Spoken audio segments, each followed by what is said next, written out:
Bonjour chers amis, moi c'est Korka Diallo, je suis l'administrateur du groupe Londo Academy. Alors aujourd'hui nous allons démarrer nos cours de vacances en ligne et nous allons aborder le premier chapitre de mathématiques de la classe de première S1 et S2, n'est-ce pas? Et le chapitre concerne les équations, inéquations, système. Donc nous allons faire 10 à 15 minutes de cours et ensuite on va passer aux exercices d'application. Donc le premier chapitre, on va parler des équations, inéquations et systèmes. Et en grand 1, nous allons voir ce qu'on appelle des rappels et compléments. C'est des choses que vous avez déjà vues en classe de seconde. Donc, c'est les équations du second degré. Donc, normalement, je devais rajouter rappels et compléments, puisque c'est des choses que vous avez déjà vues en classe de seconde. Donc, là, par définition, une équation du second degré.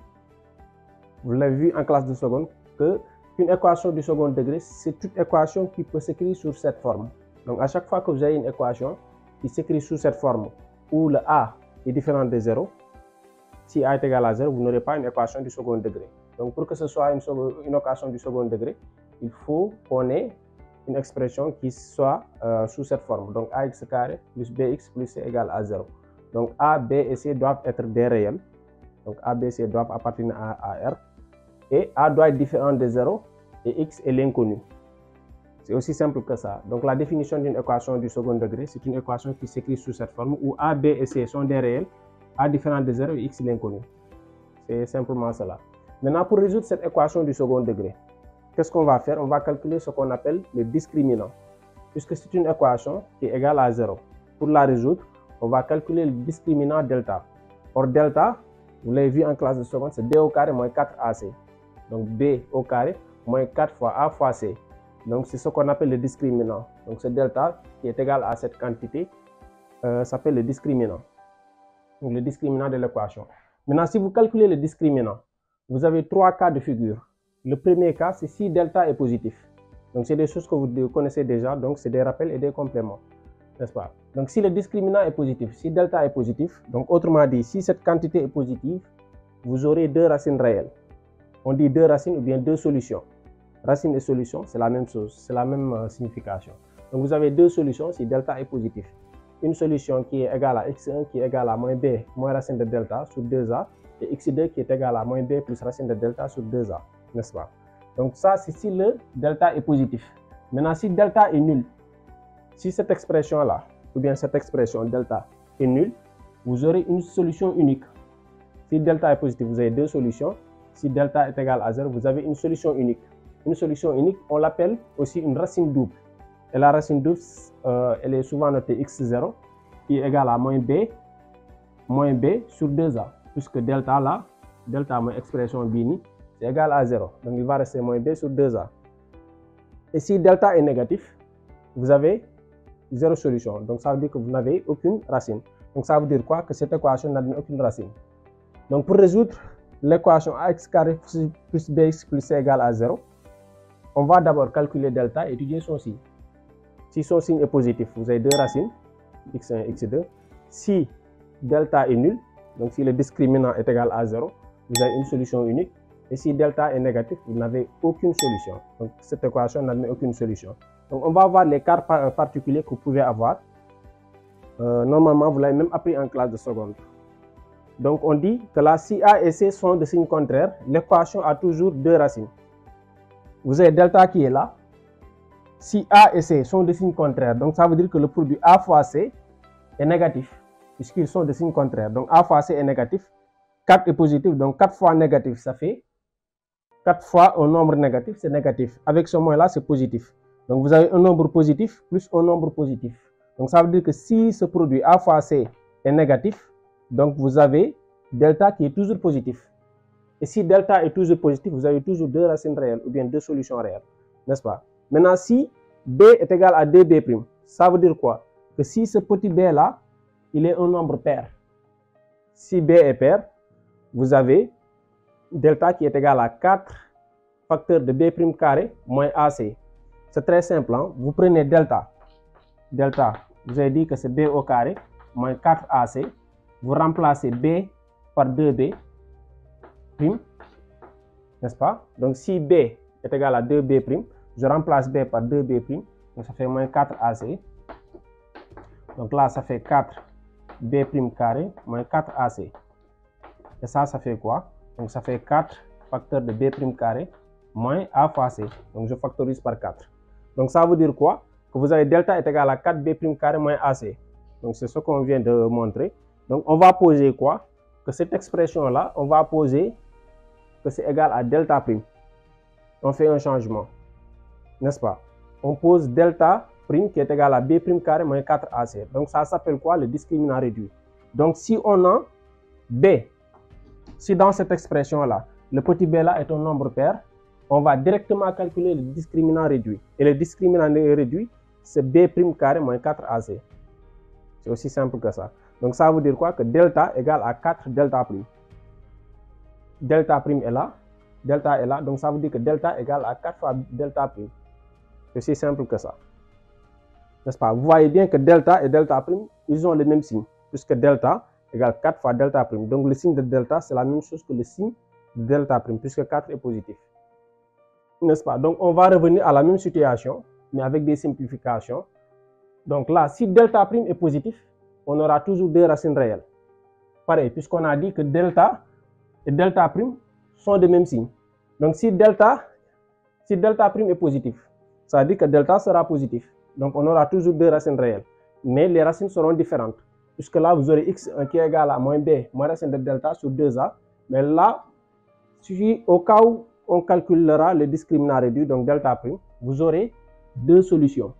x1 qui est égal à moins b' moins racine de delta prime sur a, et x2 qui est égal à moins b' plus racine de delta prime sur a. Donc on fera des simplifications. C'est très simple, hein? Vous pouvez vous-même le vérifier. Donc si delta prime est positif, qu'est-ce que vous aurez? Vous aurez deux solutions. Donc on peut prendre x1 par exemple. C'est des simplifications simplement. On remplace x1, on a dit que c'est moins b. Or on avait dit que b c'est 2b'. Donc on va remplacer moins b par 2b'. Donc ça fait 2b' moins racine de delta. Or delta, on a dit c'est 4 delta prime. Donc ça fait 4 delta prime sur 2a. Sur 2a. Et là vous voyez que 4 bi, bon ko génné, day nek 2. Racine de 4 c'est 2. Donc on va factoriser par 2 et là par 2. Donc ça fera 2 facteur de moins b' moins racine de delta prime sur 2a. Donc 2i simplifié. Donc c'est l'expression que vous venez d'obtenir ici. Donc c'est à peu près la même chose. On calcule juste delta prime pour simplifier. Au cas où on a b qui est égal à 2b'. Donc ça veut dire que si b bini de pair, un nombre pair, vous allez juste calculer le discriminant réduit, n'est-ce pas? Et le discriminant réduit, c'est delta prime qui est égal à b' carré moins ac. Très simple. Et pareil, si delta prime est égal à 0, on a une racine double, une solution double. Donc x0 est moins b' sur a. Et si delta est négatif, vous n'avez aucune racine. Donc c'est à peu près la même chose, mais avec des simplifications, n'est-ce pas? Donc globalement, c'est un peu ça qu'on peut dire sur le grand 1, n'est-ce pas? On va faire des exercices d'application pour que vous puissiez appliquer ce qu'on vient d'apprendre. Donc à tout de suite pour l'exercice d'application. On va continuer avec l'épisode 2 de notre chapitre équation, inéquation et système. Donc c'est le premier chapitre de seconde. Et on va corriger les exercices d'application du grand 1. Grand 1, on avait déjà fait le cours. Donc là, on va corriger les exercices d'application. Et chers amis, je compte sur vous pour vraiment liker cette vidéo. Parce que faire ces cours-là, ça me prend beaucoup de temps et beaucoup d'énergie. Et je serai extrêmement reconnaissant si vous pouvez juste prendre un instant pour liker la vidéo afin de m'encourager à faire d'autres vidéos de ce genre. Donc en exercice d'application, on vous demande de résoudre dans R les équations suivantes, n'est-ce pas? On va appliquer ce qu'on a appris dans le grand 1, n'est-ce pas? Donc ça, c'est une équation du second degré. Pourquoi? Parce qu'on a A qui est égal à 1, B qui est égal à 2 et C égal à moins 3. Donc c'est un trinôme du second degré, n'est-ce pas? Donc si on a un trinôme du second degré, donc qu'est-ce qu'on va faire? On va calculer le discriminant delta. Donc pour résoudre x carré plus 2x moins 3 égale à 0, on va calculer le discriminant delta. Mais n'oubliez pas que fini, vous pouvez calculer delta ou bien calculer delta prime. Vous aurez le même résultat. Il y aura juste des simplifications. Donc là, si vous choisissez de calculer delta, vous allez calculer b au carré moins 4 fois a fois c. Si vous choisissez de calculer delta prime, vous allez diviser le 2 par 2. Ce petit 2 là par 2. Donc moi, je choisis de calculer delta prime.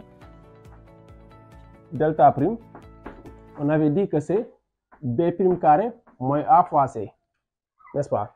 Et là, on avait dit que, on avait posé ci cours bi, B est égal à 2B'. Donc, ça veut dire que B' est égal à B sur 2. Donc, pour avoir B', je vais diviser B par 2. Donc, B c'est 2, donc 2 divisé par 2, ça fait 1. Donc, ça fait 1 au carré moins A fois C. A c'est 1 et C c'est moins 3. Donc, ça fait 1 fois moins 3. Donc, ça fait 1. Moins 1 fois moins 3, ça fait plus 3. Donc, ça fait 4. Or, 4, c'est 2 au carré. Donc, delta est positif, on a deux racines. Donc, x1. Donc, x1 sera égal à moins B', moins racine de delta prime sur A. N'est-ce pas? N'oubliez pas que x1, si on calcule le discriminant réduit, c'est moins B', moins racine de delta prime sur A. Donc, moins B', donc ça fera moins 1, puisque B est égal à 2. Donc, B' c'est B sur 2, donc ça fait moins 1, moins racine de delta prime, donc ça fait 2, n'est-ce pas? Racine de 2 au carré, c'est 2, n'est-ce pas? Sur A. A, c'est égal à 1. Donc, ça fait égal à moins 1, moins 2 sur 1, ça fait moins 3. Et x2, ça fera moins B' plus racine de delta prime sur A. Donc, c'est moins 1 plus 2 sur 1. Donc, ça fait 1. Donc, on a deux solutions. Donc, ça veut dire que S, ça fait quoi? C'est moins 1, moins 3 et 1. N'est-ce pas? Si vous calculez delta aussi, vous aurez les mêmes solutions. Donc, on va passer au petit 2. Donc, petit 2, on vous demande de résoudre cette équation, n'est-ce pas? Donc, 2x carré moins 3x plus 4 est égal à 0. N'oubliez pas aussi de vous abonner pour vraiment nous encourager à continuer les vidéos. Donc là, on a un trinôme du second degré. Qu'est-ce que je vais faire? Je vais calculer delta. Donc là, on ne peut pas calculer delta prime puisque B n'est pas pair. Vous voyez bien que B, c'est égal à moins 3. Donc, je calcule delta. Delta, c'est B au carré. Donc, ça fait moins 3 au carré, moins 4 fois A fois C. Donc, ça fait moins 4 fois 2 fois 4. Donc, ça fait quoi? Moins 3 le tout au carré, ça fait 9. 4 fois 2, 8, 8 fois 3. Mais 8 fois 4, ça fait 32. 32 moins 9, ça fait moins 23. N'est-ce pas? Donc, ça veut dire que delta, c'est égal à moins 23. Or, moins 23 est négatif. Donc, ça veut dire qu'on n'a aucune solution. Donc, cette équation n'admet pas de solution. Et si elle n'admet pas de solution, ça veut dire que S, ça fait l'ensemble vide. N'est-ce pas? Ouais, c'est très simple. Donc, on va terminer avec le 3. Et dans le 3, on vous demande de résoudre 4x carré plus 4x plus 1 égale à 0. Donc, qu'est-ce que je vais faire? Je vais calculer delta prime ou bien calculer delta. C'est du pareil au même. Donc là, B est un nombre pair, donc je peux calculer le discriminant réduit. Donc, dans ce cas, bon, pour aller simple, on va calculer delta. On va calculer delta, d'accord? Donc, je vais calculer delta. Je peux calculer delta prime puisque B est pair dans ce cas. Mais je peux calculer delta comme delta prime. C'est la même chose. Delta prime, c'est pour aller plus vite, n'est-ce pas? Donc, je calcule delta. Delta, ça fait B au carré. Ça fait 4 au carré moins 4 fois A fois C. Donc, A, ça fait 4 et C, ça fait 1. 4 au carré, c'est 16. 4 fois 4, 16. 16 fois 1, 16. Donc, ça fait 16 moins 16. 16 moins 16, ça fait 0. Donc, delta égale à 0. On a une solution double. Donc, ça veut dire qu'on a une solution double. X c'est 0 qui est égal à moins B sur 2A. Donc, ça fait moins B. B, c'est 4 sur 2A, sur 2 fois A. Donc, A, ça fait 4. Et là, je vais simplifier par les 4. Donc, ça fait moins 1 demi. N'est-ce pas? Donc, on a une solution double qui est égale à moins 1 demi. Ça veut dire que S, ça fait quoi? Ça fait moins 1 demi. Ouais, c'est très simple. Donc, on vient de terminer les exercices d'application du grand 1. Et on va attaquer le grand 2. Donc, je vous invite à suivre l'épisode 3. Et si vous n'êtes pas encore abonné, vous abonnez à la chaîne. Et si vous voulez aussi acquérir nos annales en classe de première S1 ou S2, vous pouvez me contacter au 77 465 32 33. Je vous dis à très bientôt pour la suite de cette vidéo, donc l'épisode 3. Allez.